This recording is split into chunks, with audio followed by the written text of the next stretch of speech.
Dear students, chemistry का first lesson chemical reaction and equation आज हम डिस्कस करेंगे। बेटा इस चैप्टर में सबसे पहला टॉपिक आता है chemical reaction. What is a chemical reaction? अगर हम पॉइंट्स देखें तो केमिकल रिएक्शन जो हमारा है थोड़ा सा आपको ध्यान से समझना होगा। जो भी आपको टॉपिक दिक्कत कर रहा है आप तुरंत बताइए। Chemical reaction are associated with chemical change. बेटा कभी भी कोई भी अगर हमारे पास पॉइंट है तो आपको समझना है किसी भी केमिकल रिएक्शन का मतलब होता है कि अगर हम कभी भी कोई भी चेंज करें, जैसे नॉर्मली अगर आप थोड़ा समझें, मान लीजिए आपने कभी भी अगर एक वायर लिया, सिंपली आप समझने का थोड़ा सा प्रयास करिए। अगर आपने एक वायर लिया और उस वायर को अगर आपने जलाया तो आपने देखा कि वायर जब पहले था और वायर के जलने के बाद एक केमिकल रिएक्शन हुई। मतलब कहने का क्या हो गया, एक नया प्रोडक्ट तैयार हो गया। क्या होगा रिएक्टेंट, क्या होगा प्रोडक्ट, मैं उसको भी डिस्कस करूँगा अभी। तो बेटा chemical reaction are associated with chemical change, मतलब जो भी केमिकल रिएक्शन होगी उस एसोसिएट होती है केमिकल चेंज से। नेक्स्ट देखिए, whenever a chemical change occur chemical reaction is said to take place. And बेटा कई रिएक्शन हमारे पास ऐसी भी होंगी जो इरिवर्सिबल होती हैं और कई रिएक्शन ऐसी होंगी जहाँ पर हमारा नया प्रोडक्ट तैयार होगा। तो बेटा एक सिंपल आपको समझना है, ध्यान दें, एक हमारा होगा रिएक्टेंट, एक हमारा होगा प्रोडक्ट, जिसको भी मैं आगे डिस्कस करूँगा। बेटा जो हमारा रिएक्टेंट होगा आपको इतना समझना है कि जब कभी भी किसी भी केमिकल रिएक्शन में, सपोज करो बेटा C+O2, अगर मान लीजिए यहाँ C है, यहाँ O2 है और ये आपका यहाँ रिएक्शन हो रही है और CO2 बन रहा है। बेटा CO2 बना, अगर आप ध्यान दें जो C+O2 है ये रिएक्शन कर रहा है और हमारा तैयार हो रहा है CO2। बेटा ये इतना जो पोर्शन हमारा, ये जो बाईं तरफ आपको दिख रहा है ये होता है रिएक्टेंट, और ये दाईं तरफ वाला मतलब राइट हैंड साइड का जो पोर्शन आपको दिख रहा है ये होता है प्रोडक्ट। आपको समझना ये है भैया, जो हमारा रिएक्टेंट है मीन C+O2, अगर इसको हम कन्वर्ट कर पा रहे हैं प्रोडक्ट में, लेकिन बेटा प्रोडक्ट जो हमारा है मीन CO2 ये कन्वर्ट नहीं हो पा रहा है रिएक्टेंट में, तो ये हमारा हो जाएगा इरिवर्सिबल रिएक्शन। वेयर एज अगर हम सिंपल, अगर आप एग्जांपल देखें, मान लीजिए अगर आपसे मैं कहूँ वाटर को आप चाहें अगर तो आइस में भी कन्वर्ट कर सकते हैं, आइस बेटा वाटर में भी कन्वर्ट हो जाएगा। बोथ साइड रिएक्शन हो रही है, इस वजह से इसको हम कह सकते हैं रिवर्सिबल रिएक्शन। तो बेटा रिवर्सिबल क्या हुआ, इरिवर्सिबल क्या हुआ, एंड रिएक्टेंट क्या हुआ, एंड प्रोडक्ट क्या हुआ, ये मैंने आपको एक्सप्लेन कर दिया। अब अगर आप आगे देखें, नेक्स्ट अगर आप ध्यान दें थोड़ा सा, तो बेटा कैसे होगा, तो अब आपको समझना ये है, हमारे पास अब आता है साइन ऑफ केमिकल रिएक्शन। बेटा मोस्टली जो रिएक्शन केमिकल रिएक्शन हमारे पास होती हैं उनको भी समझना होगा। केमिकल रिएक्शन जो कभी भी होगी तो बेटा या तो उसमें कलर चेंज होता है, हो सकता है सपोज करिए अगर हमने किसी भी रिएक्शन में कुछ किसी को कंबाइन कर दिया, किसी को मिक्स कर दिया, तो मे भी कलर वहाँ चेंज हो सकता है, या गैस बेटा इवाल्व हो सकती है। सपोज करो मैंने बताया ही है भी है, आप अगर वुड ले लीजिए, लकड़ी ले लीजिए, इसको जला दीजिए आप, बेटा वहाँ से भी एक गैस इवाल्व होती है, आल्सो भी एक केमिकल रिएक्शन। बेटा किसी भी रिएक्शन या किसी भी केमिकल रिएक्शन में हम आसानी से टेम्परेचर को भी चेंज कर सकते हैं। और बेटा स्टेट तो आप समझ ही रहे होंगे, अगर मान लीजिए हमारे पास अगर आइस है, हमने उसको थोड़ा सा हीट कर दिया तो क्या हो गया, आइस का कन्वर्जन हो गया वाटर में। बेटा आइस थी सॉलिड फेज में और जो हमारे पास वाटर बना हुआ है, वाटर हमारा हो गया है लिक्विड फेज में। अगेन बेटा अगर आपने लिक्विड फेज को कन्वर्ट कर दिया गैसियस फेज में तो ये हमारा क्या हो गया, स्टेट चेंज हो गया। तो मोस्टली बेटा इतने हमारे कैटेगरीज जो डिवाइड हैं, जो हमने अभी आपको सामने दिखाया है, ये हमारे मेन साइन होंगे किसी भी केमिकल रिएक्शन के होने के। नेक्स्ट बेटा आता है, अगर किसी भी केमिकल रिएक्शन को हम इक्वेशन के फॉर्म में अगर हम डिनोट करें तो अगर आप थोड़ा समझें, मैंने बताया भी है कि अगर यहाँ देखो बेटा होता क्या है, जैसे मीथेन ले लिया हमने, ऑक्सीजन लिया, अब ये दोनों हैं रिएक्टेंट, चूँकि ये लेफ्ट हैंड साइड के हैं, और आपका तैयार क्या हो रहा है बेटा, CO2 मतलब कार्बन डाइऑक्साइड एंड वाटर। तो जो बेटा लेफ्ट हैंड साइड में है वो हमारा हो जाएगा रिएक्टेंट, जिसको हमने सर्कल किया है अभी, और जो हमारा नया ये हो गया इसको हम क्या बोलेंगे, प्रोडक्ट। बेटा रिएक्टेंट जो हमारा है ये हो गया CH4 मीथेन का फॉर्मूला हो गया, एंड O2 ये हो गया CO2 एंड H2O। तो बेटा कंप्लीट जो हमारे पास है डैट इच क्या होगा, रिएक्टेंट और अगर प्रोडक्ट दोनों मिलाकर अगर हम किसी भी इक्वेशन, किसी भी रिएक्शन को इक्वेशन फॉर्म में लिख रहे हैं तो वो हमारा केमिकल रिएक्शन या केमिकल इक्वेशन हो जाती है। अब आपको ध्यान बेटा ये देना है, इसी के बाद आता है केमिकल इक्वेशन की डिफिनीशन। तो बेटा मैंने जो बोला उसी को अगर हम डिफाइन करें तो क्या हो जाएगा, the simplest form of description of a chemical reaction in a Salter form is by writing in the form the equation. Example यहाँ हमने चेंज कर दिया Mg+O2 MgO। बेटा मैग्नीशियम का ऑक्सीजन से रिएक्शन हुआ और आपने तैयार कर लिया MgO मतलब मैग्नीशियम ऑक्साइड। कहते बेटा ये है कि जो भी हमारा रिएक्टेंट होगा, मैंने बताया भी ये भी है, देखिए वही यहाँ मैंने लिख भी दिया है, the reactant are written in the left side and product is written on the right side and arrow is placed between them so the direction of reaction. मतलब बेटा रिएक्शन कहाँ से कहाँ हो रही है, राइट टू लेफ्ट हो रही है या लेफ्ट टू राइट हो रही है।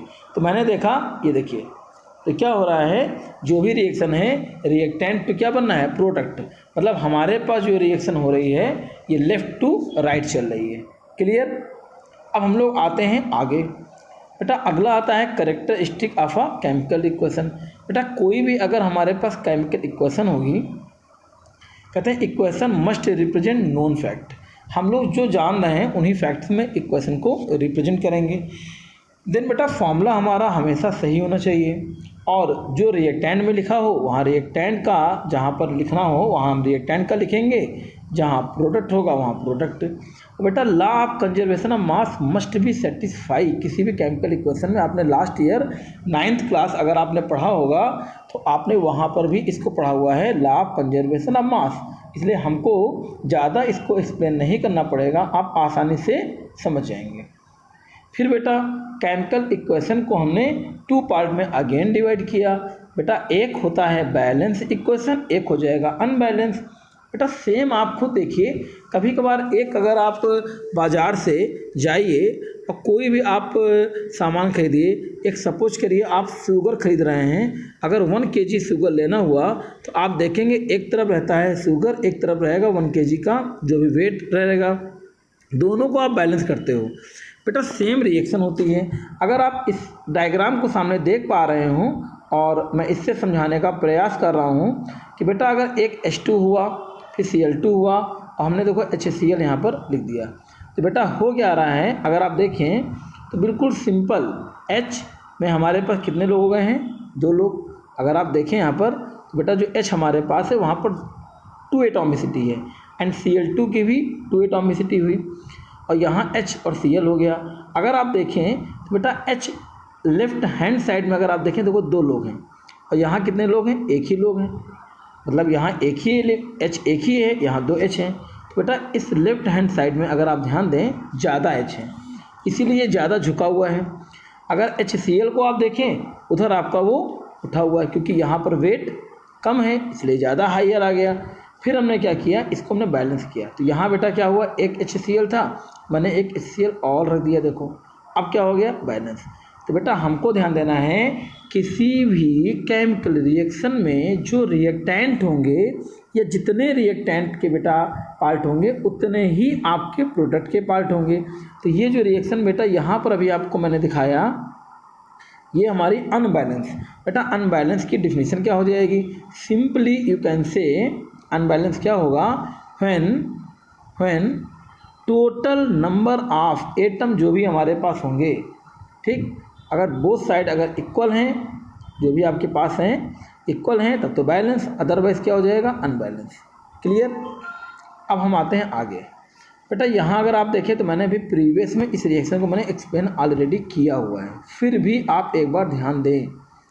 क्या होगा बेटा, CH4 2O2 अगर रिएक्शन किया तो क्या बन गया CO2H2O।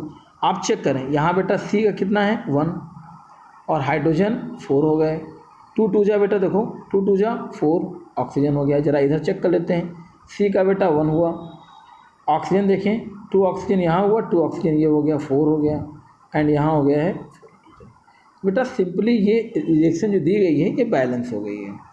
फिर अगर हम देखें तो हमारे पास बैलेंस और अनबैलेंस के अलावा जो रिएक्शंस होती हैं वो 4 या 5 कैटेगरी की और डिवाइड होती है। तो मैंने यहाँ पर 5 कैटेगरी रिएक्शन की बनाया हुआ है बेटा। एक हो जाएगा कॉम्बिनेशन रिएक्शन, एक हो जाएगा डीकम्पोजिशन रिएक्शन, एक हो जाएगा भैया single displacement, double displacement and redox. इन हर एक के बारे में मैं आपको एक्सप्लेन करूँगा। ये तो एक रफली हमने रिएक्शन को समझाने का थोड़ा सा एक प्रयास किया हुआ है। फिर भी आप सबसे पहला पार्ट समझेंगे कॉम्बिनेशन। बेटा कॉम्बिनेशन नाम से ही लग रहा है कॉम्बाइन, कॉम्बाइन मतलब होता है किन्हीं का मिलना, कंबाइन होना। अगर आप यहाँ समझें तो मैंने बोला C+O2 CO2, तो बेटा C और O2 जब दोनों आपस में मिल रहे हैं तो हमारा तैयार हो रहा है CO2। सिंपल बेटा हो जाएगा, आप कह सकते हैं कि when two reactant combine each other then form new product. मतलब जब दो या दो से ज़्यादा अगर हमारे पास जो भी कंपाउंड होंगे उनको या एलिमेंट्स जो हैं उनको हम कंबाइन करेंगे, मॉलिक्यूल्स कंबाइन हमने किया या कंपाउंड को कंबाइन किया तो वहाँ से हमारा क्या तैयार होगा, एक नया प्रोडक्ट तैयार हो रहा है। डैट इज बेटा कॉम्बिनेशन। बेटा कॉम्बिनेशन जब कभी भी होगा तो दिमाग में बैठा लीजिएगा, जनरली मैं ऐसा पाता हूँ ये रिएक्शन बेटा एक्जियोथर्मिक होती है। बेटा अब ये भी दिमाग में आ रहा होगा कि एक्जियोथर्मिक क्या होता है। बेटा एक्जियो मीन्स होता है बाहर निकलना, ठीक। थर्मिक मतलब होता है हीट, मतलब जब हमारे पास किसी भी रिएक्शन में अगर हीट बाहर इवाल्व होती है वो हमारे पास एक्जियोथर्मिक रिएक्शन होती है। तो मोस्टली अगर पेपर में आ रहा है कि कौन सी ऐसी रिएक्शन होगी जहाँ पर हीट बाहर इवाल्व होती है या रिएक्शन कराने में हीट का इवाल्वेशन होता है, हीट निकलती है, तो भैया वो रिएक्शन हमारे पास एक्जियोथर्मिक रिएक्शन होंगी। मे बी मैं जो पढ़ा रहा हूँ आपको समझ में आ गया होगा। अब हम आते हैं नेक्स्ट। बेटा आता है कॉम्बिनेशन रिएक्शन में, और मैं इसी को समझाऊँ तो देखें 2Na एंड Cl2। अब यहाँ पर भी वही काम हुआ भैया, दो लोग मिल गए, एक हमारा नया प्रोडक्ट NaCl। बेटा NaCl का नाम हो जाएगा केमिकली सोडियम क्लोराइड। तो ये भी आपको समझ में आ गया होगा। जनरली अगर मैं एक सिंपली अगर आपको नहीं आ रहा एग्जाम्पल तो आप इससे भी समझ सकते हैं कि A और B दो लोग हुए, दोनों को हमने मिलाया, क्या तैयार हो गया AB। क्लियर। अब आते हैं हम नेक्स्ट, हमारी रिएक्शन आती है डीकम्पोजिशन। बेटा डीकम्पोजिशन मतलब होता है, डी मतलब होता है ब्रेक होना। मतलब कोई भी अगर हमारा कंपाउंड है और उस कंपाउंड को बेटा अगर हमने क्या किया, सिंपल कुछ नहीं, केवल हमने हीट दे दिया या किसी भी पैटर्न से हमने एक पार्ट का कंपाउंड लिया और उसको हमने ब्रेक कर लिया दो या दो से ज़्यादा पार्टों में। सिंपली बेटा हम कह सकते हैं कि अगर हमारे पास एक रिएक्टेंट है और उसको अगर हम 2 या मोर देन 2 पार्ट्स में ब्रेक कर पाएँ तो वो हमारा डीकम्पोजिशन रिएक्शन होगा। लेकिन अगर यह ब्रेकिंग जो हो रही है ये अगर हीट की प्रेजेंस में होगी तो इसको हम बोलेंगे थर्मल डीकम्पोजिशन। थर्मल का मतलब ही होता है हीट। तो आपको ध्यान देना होगा, जब कभी भी किसी भी केमिकल रिएक्शन में अगर हमारे पास ब्रेकिंग हो रही है लेकिन वो हीट की प्रेजेंस में होगी तो वह बेटा थर्मल डीकम्पोजिशन। अदरवाइज नॉर्मली आप कह सकते हैं केवल और केवल डीकम्पोजिशन रिएक्शन। क्लियर। आगे देखिए, अब इसी को मैंने समझाया। देखो यहाँ H2O है भैया, H2O देखो H2 और O2, देखो यहाँ एक सिंगल पार्ट था और ये 2 पार्ट्स में ब्रेक हो गया, तो ये हमारा डीकम्पोजिशन का एक अच्छा एग्जाम्पल। या आप AB को देखो 2 पार्ट्स में डिवाइड हो गया। यही AB अगर आपका कॉम्बिनेशन होता बेटा तो कॉम्बिनेशन में हम लोग क्या करते, सिंपल यहाँ A होता, फिर क्या होता B, और हम लोग क्या तैयार कर लेते AB। लेकिन इसी का अपोजिट, मतलब अगर कोई कहे डीकम्पोजिशन रिएक्शन का अपोजिट क्या हो जाएगा तो कॉम्बिनेशन में भी। क्लियर हो गया होगा। अब आते हैं हम नेक्स्ट। बेटा अगला देखिए, डीकम्पोजिशन रिएक्शन में कई पार्ट हैं। एग्जाम्पल मैंने दिया H2O2, बेटा इसका नाम हो जाएगा हाइड्रोजन पर ऑक्साइड। यहाँ H2O और O2 ब्रेक हो रहा है, H2O H2 और O2 ब्रेक हो रहा है। बेटा नाइट्रोजन ट्राई आयोडाइड देखें अगर आप, तो नाइट्रोजन और आयोडीन में ब्रेक हो रहा है। और जनरली अगर आप देखें जनरल फॉर्म A+B, यहाँ बेटा ऐसी कोई दिक्कत हो ही नहीं होगी, आपको आसानी से समझ में आ जाएगा। बेटा डिस्प्लेसमेंट, एक अगर आप नॉर्मली वर्ड बोलते हैं डिस्प्लेसमेंट को अगर हम समझें, मैंने बोला ज़रा इस बुक को उधर डिस्प्लेस कर दो, तो आपने बुक को तुरंत उधर से उधर हटा दिया, तो बेटा वही काम हमारे पास होता है डिस्प्लेसमेंट में। तो बेटा डिस्प्लेसमेंट में क्या होगा अब आपको देखना है। कहते हैं कि the reaction in which a more reactive element displace a less reactive element from its solution is known as displacement reaction. तो देखो बेटा होता क्या है कि अगर मान लीजिए हमारे पास एक सिंपल, अगर मैं बोलूं, पहली बात तो आपको ध्यान ही देना है कि जो भी रिएक्शन हमारे पास है, इस रिएक्शन में हम लोगों को दो चीज़ समझनी होगी। पहली चीज़ तो समझनी ये है कि रिएक्शन की 2 वैरायटीज होती हैं, एक सिंगल डिस्प्लेसमेंट, एक डबल डिस्प्लेसमेंट। और अगर मान लीजिए कभी भी मैं आपसे बोलूं कि बताइए कैसे हम लोग जानेंगे, देखो बेटा अगर मान लो ये Cu लिखा गया है, ठीक, और मान लो यहाँ आपका लिख दिया गया ये H2SO4, समझिए। अगर मान लो ये जो हाइड्रोजन है अगर ये कम स्ट्रांग हुआ तो कॉपर कभी भी इस हाइड्रोजन को हटा नहीं पाएगा, लेकिन अगर कॉपर मान लीजिए ये आपका ज़्यादा स्ट्रांग हुआ तो ये इसको हटाकर नई रिएक्शन दे देगा। बेटा इसको अभी हम आगे एक्सप्लेन करेंगे, अभी इतना समझना है डिस्प्लेसमेंट में काम इतना होगा, एक एलिमेंट दूसरे को हटाकर उसकी जगह ले लेता है। ठीक, आगे देखते हैं। अब देखो बेटा सिंगल और डबल डिस्प्लेसमेंट में क्या है। तो सिंगल में क्या हुआ बेटा, देखो Mg है और यहाँ CuSO4 से रिएक्शन हो रही है। तो देखो अगर बेटा Mg ने Cu को हटाया, देखो Mg ने Cu को हटाया, तो Mg ने अगर Cu को हटाया तो क्या हो गया, MgSO4 एंड Cu बन गया। तो यहाँ अगर आप देखो ये सिंगल डिस्प्लेस हो रही रिएक्शन, सिंगल डिस्प्लेसमेंट रिएक्शन हो रही है। डबल डिस्प्लेस में क्या हुआ बेटा, Ca जो होता है और यहाँ देखो CO3 हो गया, साफ 2HCl लिखा गया है। तो बेटा Ca जो आपका है इसने हटाया हाइड्रोजन को, CaCl2 आ गया और हाइड्रोजन और CO3 मिल जाएगा तो H2CO3 बन जाएगा। या नॉर्मली अगर आप समझना चाहें देखो A और प्लस BC लिखा हुआ है, तो क्या होता है बेटा B हट गया, देखो B हट गया ना, तो यहाँ AC आ गया, यहाँ B आ गया। यहाँ देखें AB प्लस CD में अब AC को हटा दिया तो AD अलग हो जाएगा, BC अलग हो जाएगा। तो ये हमारा बेटा ये रिएक्शन हो जाएगी सिंगल और डबल।